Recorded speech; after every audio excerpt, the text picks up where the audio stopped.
चलिए जानते हैं देश दुनिया एक्सलेटर और काम की बहुत ही महत्वपूर्ण 50 बड़ी खबरों को। लेकिन दोस्तों वीडियो को आगे बढ़ने से पहले अगर आप लोगों ने हमारे चैनल को अब तक सब्सक्राइब नहीं किया तो सब्सक्राइब कर लीजिए।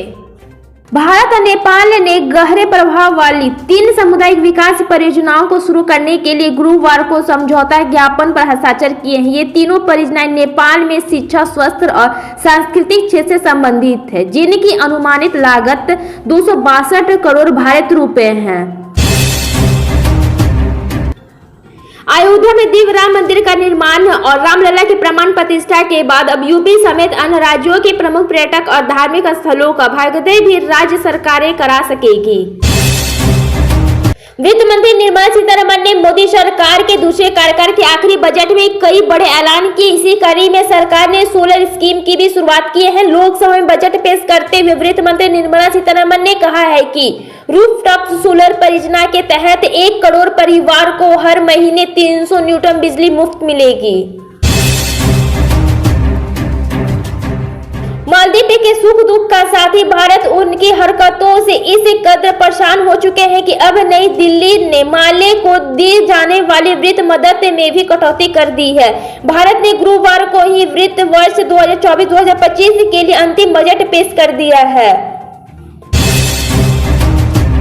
केंद्रीय मंत्री निर्मला सीतारमण ने गुरुवार को संसद में खजाना खोला तो सबसे ज्यादा पैसा रक्षा मंत्रालय को मिला। अहम बात तो यह है कि इस मामले में अमित शाह का गृह मंत्रालय बहुत पीछे रहा। मोदी सरकार ने अब दूसरी कार्यकाल के अंतिम बजट में आयुष्मान योजना का दायरा बढ़ाने का ऐलान किया है। लोकसभा में बजट पेश करते हुए वित्त मंत्री निर्मला सीतारमण ने कहा कि आयुष्मान योजना में अब आंगनवाड़ी कार्यकर्ता, असहायियों और ASHA कार्यकर्ताओं को भी जोड़ा जाएगा। पाकिस्तान सुरक्षा बल की ओर से सोमवार रात को ही की गई कार्रवाई में अब तक 21 बलूचिस्तान विद्रोहियों मारे गए हैं। सुरक्षा बलों का कहना है कि यह कार्रवाई सोमवार को बलूचिस्तान विद्रोहियों को ओर से मार्च डाउन और कोलपुर इलाके में किए गए हमले के जवाब में की गई है।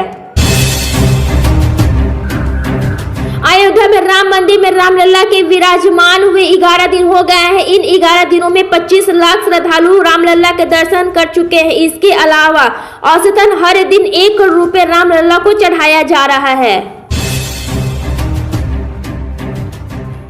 रामलला की प्रमाण प्रतिष्ठा के बाद हजारों राम भक्त हर रोज भगवान राम के दर्शन करते अयोध्या पहुंच रहे हैं। वहीं वाराणसी जिला अदालत की ओर से ज्ञान वापी परिसर में न्यूनतम पूजा अर्चना की अनुमति दे दी है और ज्ञान वापी स्थित ब्याज के तहखाने की नियमित पूजा अर्चना एक सप्ताह में शुरू करने का आदेश देने के प्रस्ताव स्तर पर गर्मा गर्मी शुरू हो चुकी है। इसके साथ ही श्री काशी विश्वनाथ मंदिर न्यास परिषद ने इनकी तैयारी भी शुरू कर दी है।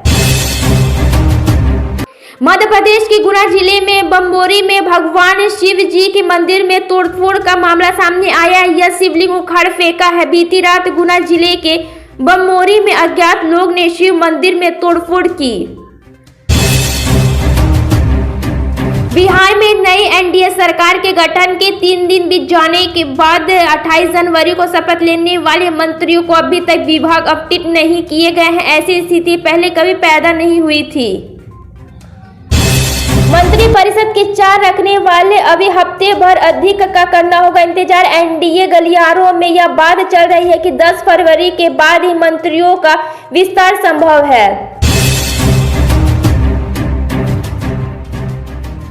वित्त मंत्री निर्मला सीतारमण ने अंतिम बजट पेश किया है। उसमें बड़ी रूपांतरकारी और लोक लुभावन घोषणाएं भले ही नहीं हो, पर भविष्य की आर्थिक दिशा और सरकार के राजनीतिक आत्मविश्वास का संकेत जरूर मिलता है।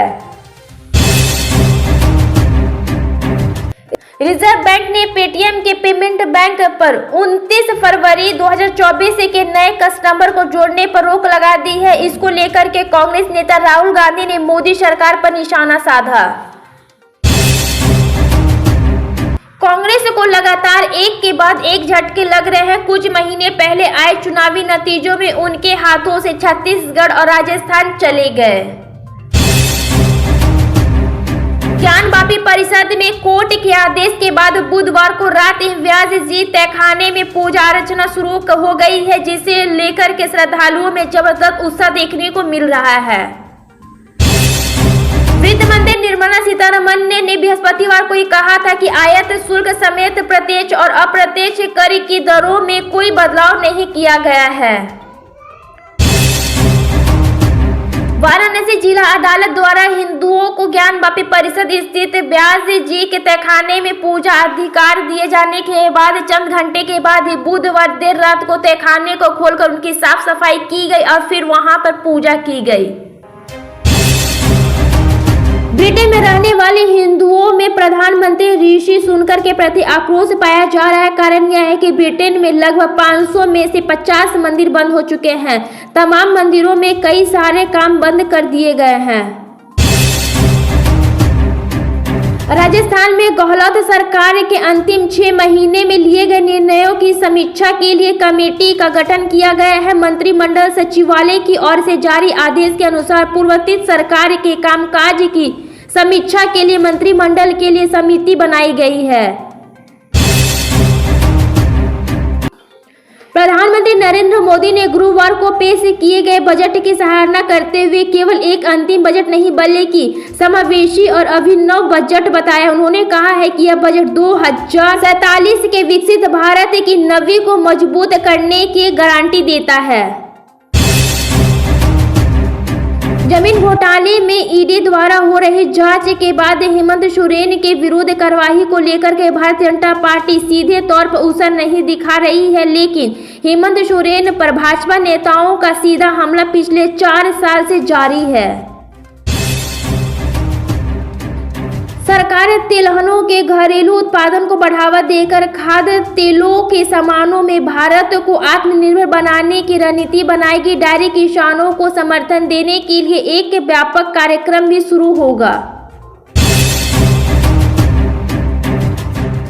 चुनावी साल के कारण केंद्र सरकार के अंतिम बजट से बड़ी छूट की उम्मीद लगाए लोगों को निराशा का सामना करना पड़ा। हालांकि वित्त मंत्री निर्मला सीतारमण ने बजट 2024 पेश करते हुए टैक्स पेयर्स को भले ही कोई बड़ा राहत नहीं मिली हो, लेकिन उनकी एक घोषणा से कम 1.13 करोड़ लोगों की टैक्स से जुड़ी एक बड़ी परेशानी दूर कर दी है।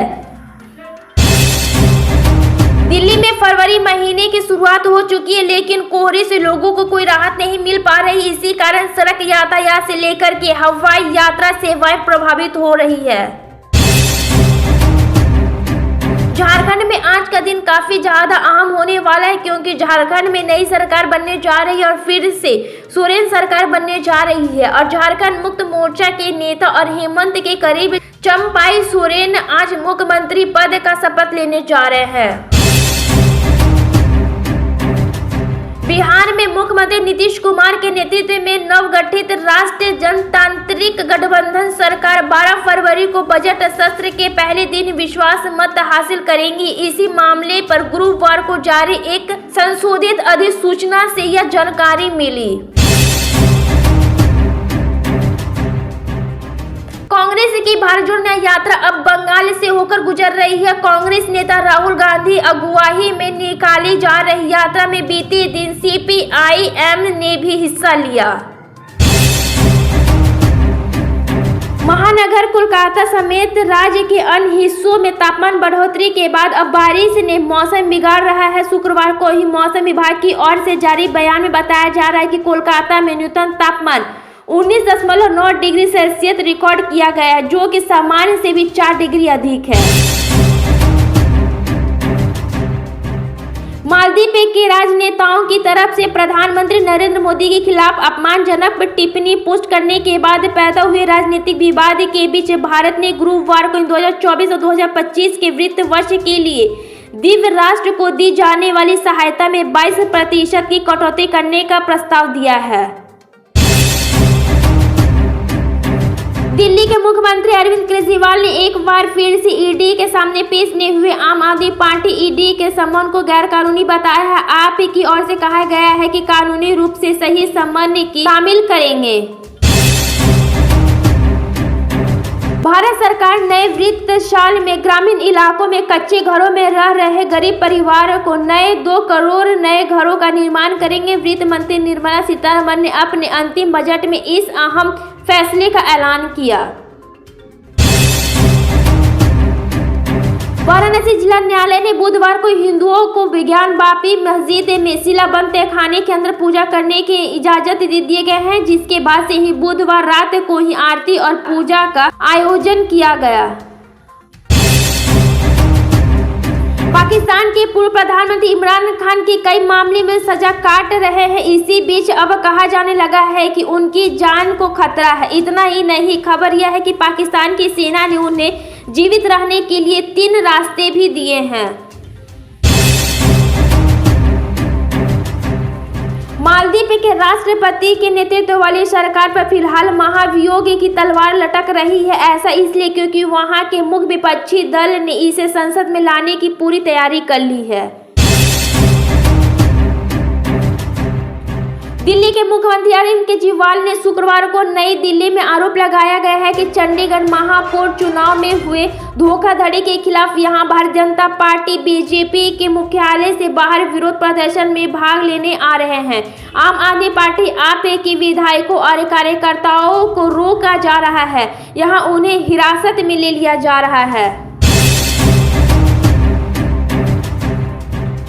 आगामी लोकसभा चुनाव से पहले केंद्र सरकार ने अपना आखिरी बजट गुरुवार को पेश कर दिया। इस बजट में केवल 6 बड़ी योजनाओं को केंद्रित कर इस बजट को चुनाव रंग देने की कोशिश की है। इस योजनाओं में महात्मा गांधी ग्रामीण रोजगार गारंटी, आयुष्मान भारत उत्पादकता से जुड़ी खास योजनाएं, सौर ऊर्जा योजनाएं और ग्रीन हाइड्रोजन मिशन शामिल है।